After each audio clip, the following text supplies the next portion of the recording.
exploring worlds, the Eternal Cylinder, an unknown world full of exotic creatures and a giant cylinder that smashes everything in its path. This is the Eternal Cylinder, a game scheduled to be launched for consoles and PC in 2021. In this panel, the Ace team explains the ideas behind the game and how it became the most ambitious project in the history of the studio. The session is in English, so if you want the translation in Portuguese, you can access the link for the translation here on the channel. Let's welcome Carlos Bordeaux, co-founder of Ace team. How are you doing, Carlos? I'm fine. Hello, good morning or good afternoon, depending on where you're watching this from. Okay, so the screen's all yours. Have a good presentation. Okay, thank you. So, thanks for the introduction. I'm Carlos Bordeaux, one of the co-founders of Ace team. For those of you who don't know maybe the history of the studio, we're a Chilean studio based in Santiago, Chile, and we're mostly known for our work on Xenoclash, Rock of Ages, though we've done several games in the years. And this is a little bit the story of how a personal prototype that I created back many years ago came to be the largest project, the most ambitious project the studio has ever undertaken. So for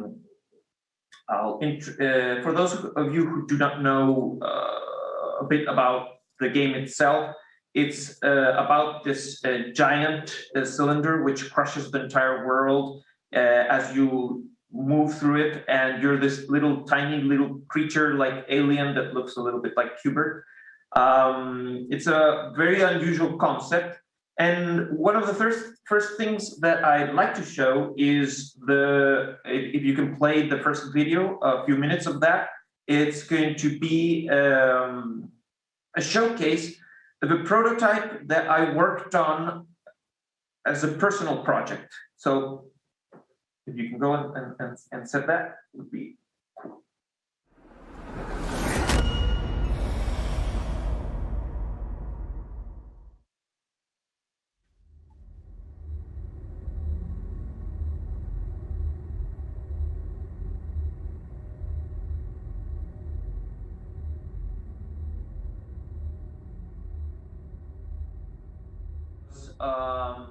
I started development on it on Unreal Engine 3. That's even before Unreal Engine 4 was announced or available. So I actually had to move into the process. But it was a very artistic project. It was more of a visual design that was behind what I was trying to achieve. So we had this little tiny creature, which is kind of our protagonist, and he's in this giant world where you can see the elements are all there. You have this giant cylinder, which is crushing the world slowly, and you have this little tiny creature in this barren kind of alien wasteland. Now, the interesting story behind this is after I produced this video, we decided the company was in the process of developing a pitch for an upcoming game. And we traveled to several game shows with a prototype for a completely different game that was produced entirely by the studio. But we had this video here that you're seeing as a backup to maybe have a secondary project that maybe someone would be interested in. And to our surprise, we would always start pitching the first project, and as soon as we moved on to, well, we also have kind of this if you're interested in, everyone would kind of be impressed and focus much more on this project, which again was something that we did not expect at all. The other project was a project that I can't show it now, but it was produced by the entire studio, and this was kind of my own personal thing that I had worked with a colleague. So that's how it all started. So as soon as we started realizing that we had something that was bigger than what we thought, we decided that it was maybe it would be in the best interest for the studio to focus on that entirely. You can stop the video at this point. I think it's pretty clear what the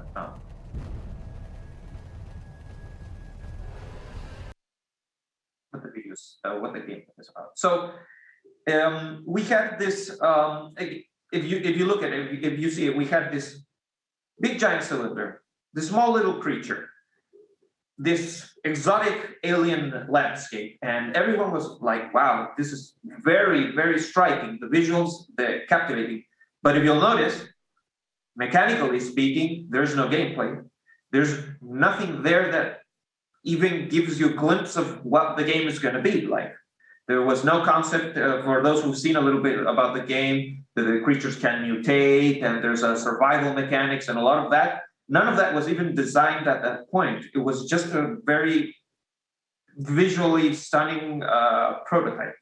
So the next thing that we basically thought as a studio was, well, one of the things that must be very unique and what is bringing the attention of people is the aspect of the cylinder. So we moved on to thinking about what would be the next step for this project. So we felt that the destruction mechanics of this giant cylinder moving through the world was something that was very relevant to the project. And we thought that prototyping, something that was more impressive in terms of that aspect of the game, would be the way to go if we were going to move forward and having better chances at sort of succeeding in getting the project published. At this point, we still don't have a publisher, but we do have a lot of eyes on the project, and that was something very important. So you can run the second video, Destruction Demo.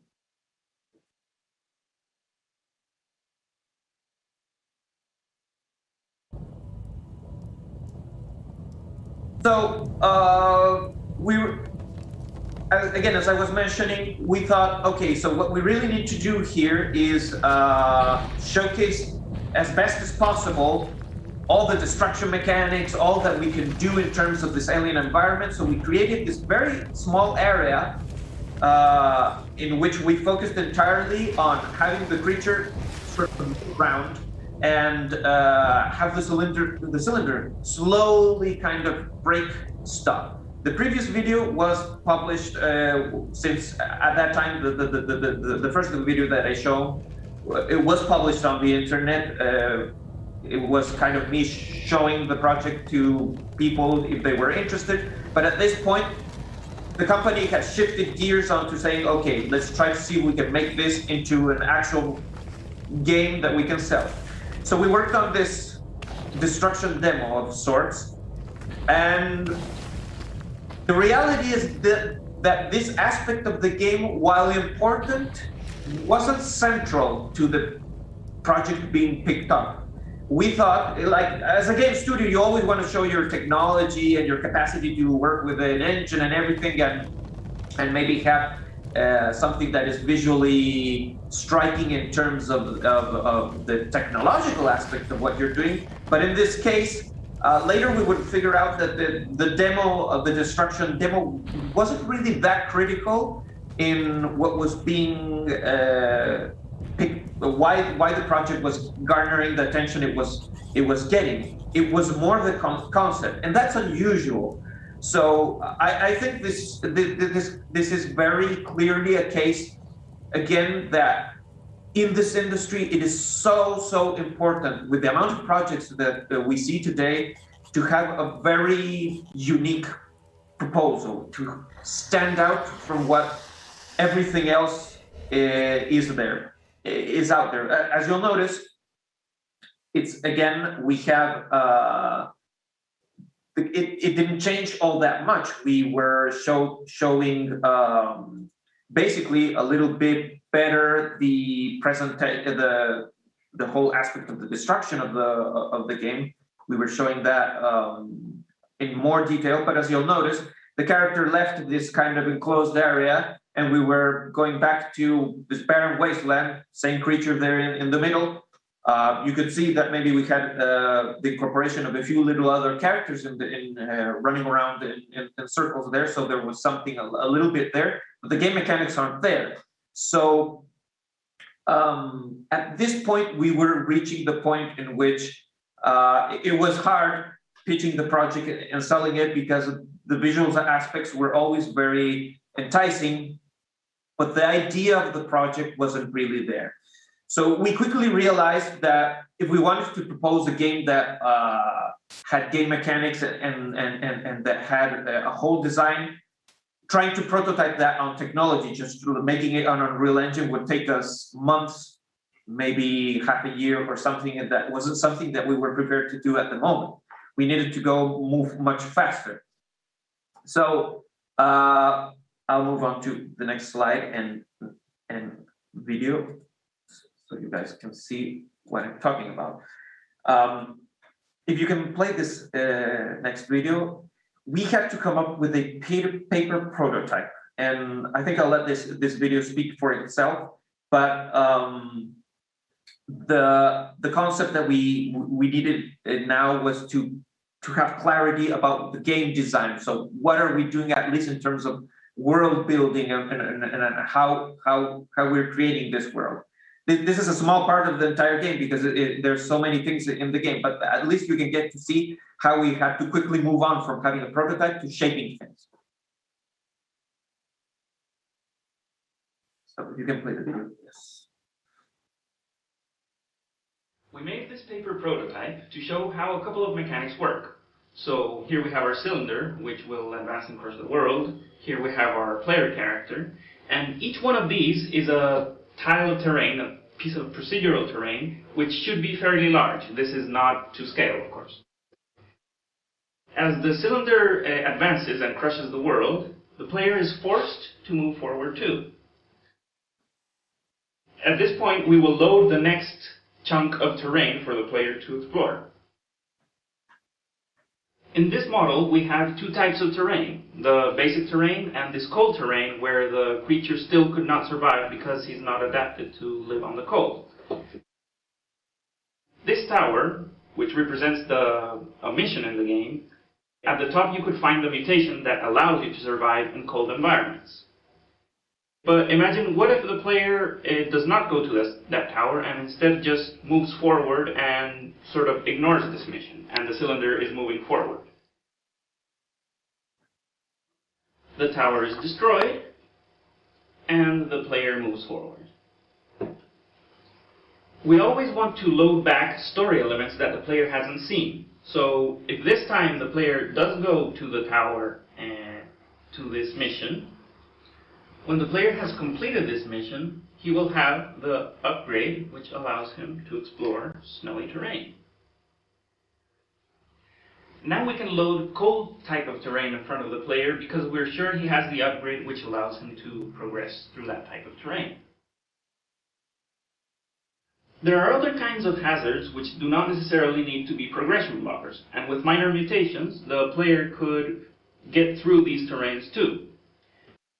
But another question is, what happens if the player decides just to move away from the cylinder and kind of ignore everything else?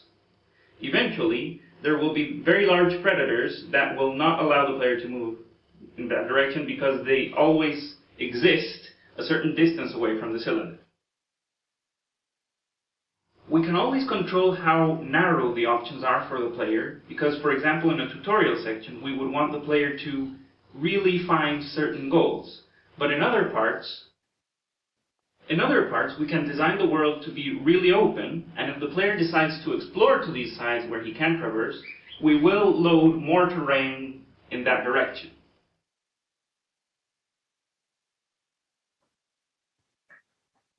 So that was only an aspect of the game which we had to sort of focus on, which was how the game progresses, because it's so different when you're trying to create a game that has an open world design and you have basically a horizontal line which is destroying the world and you cannot revisit areas. So that meant that we had to create a game that had a procedural environment that is destroyed, it's constantly being destroyed. And that meant we had to define or develop a game where you have infinite environment moving forward, because basically you didn't have clarity about how much the player would be moving forward. And even though some of those aspects of that video, which is very old, which was produced entirely to explain aspects of the game's design to the publisher. They're not how it actually ended up being. A big part of it is. And this is an example of where sometimes in the process of game development, you might need to move on from trying to prototype something in technology to trying to present it in a way that is clear and is understandable, but using other means. And paper prototypes are often used sometimes to the conception of a game kind of design. In this case, we were using a paper prototype to sort of explain game mechanics. So that's one aspect of the game. At this point, we were basically locked in with Good Shepherd working on the title, which is the publisher. But we have basically a world, we have a cylinder, we have an adventure, we have these little creatures. Now you have the way in which an environment sort of gets created and how you progress through it. But we also had enormous challenges in populating the world. And this is one of the slides from the design document of the game, in which we had to come up with a food web of all the different creatures and interactions that we would have in this alien planet. It was going to be very important to have a diversity of creatures that lived in this procedural world and have them all interact in ways that were interesting between each other. So again, this is not something we could quickly prototype for the pitch of the project. So it had to be presented in design form, and we wanted to have this kind of open world design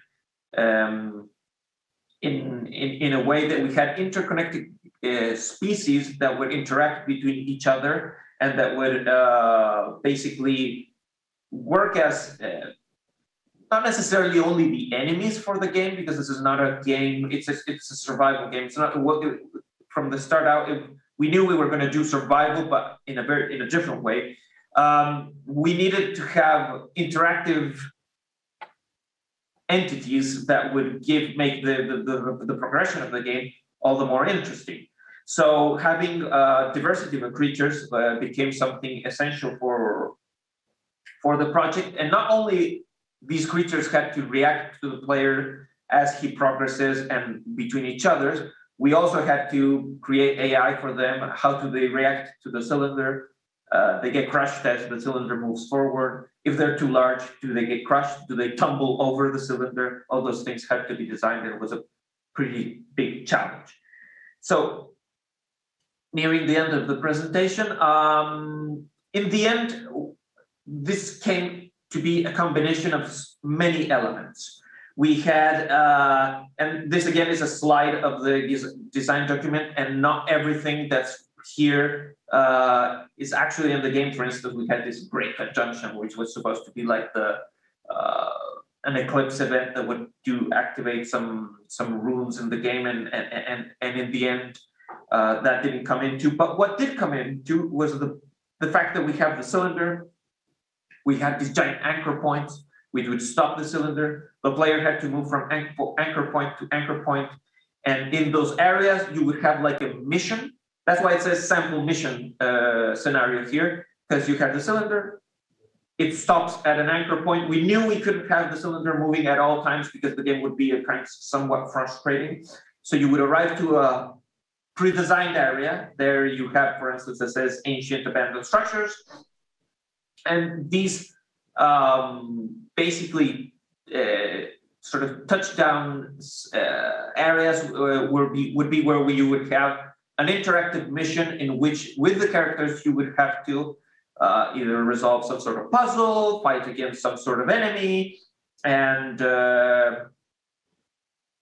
move forward in the story of the game progress. So yeah, that is a very, very brief summary of the process of how we came to the conception of the project.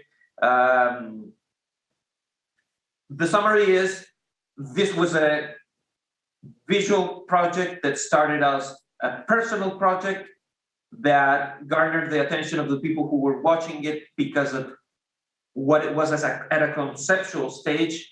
And I think the interesting story that we got from it is that sometimes having something very unique and standing out from the crowd and having something that's very distinct can enable a project which is very undefined to give you the opportunity to move it forward.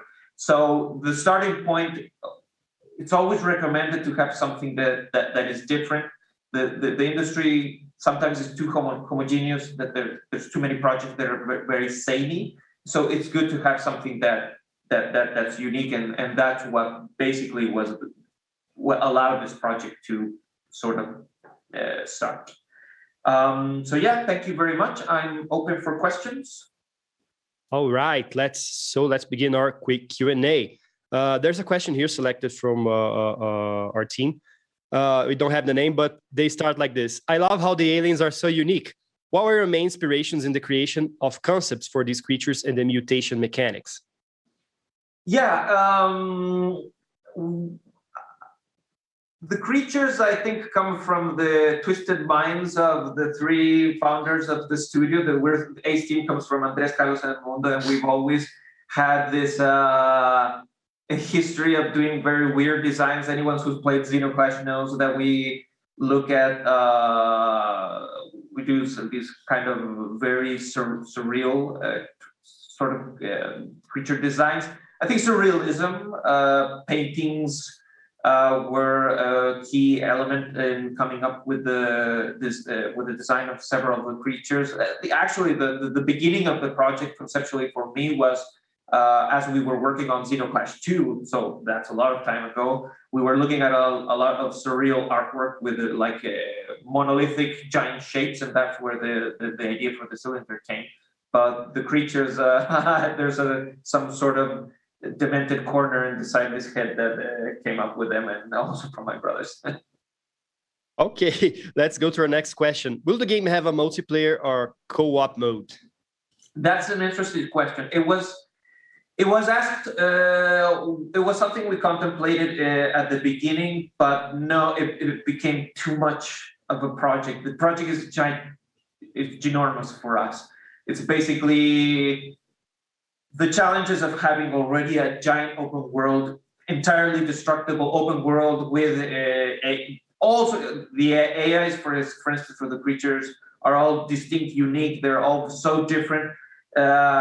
This game has been in production longer than any game we've ever done, and I can't even imagine how much more work would have been required for multiplayer. Maybe for Eternal Cylinder 2, if everyone buys it. So yeah, but not at the moment. Okay, so we go to our last question. What are the developers' next steps for this game? So we recently had a very successful beta. We were very happy with the because we launched a beta which people could register, and our expectations that we were going to get like 20,000 people to get interested in the demo, and we actually exceeded that, tripled that amount. There was a lot of people who were interested in the project. So the beta process has finished, and we are now in the final polishing stages, looking at the certification aspect for consoles.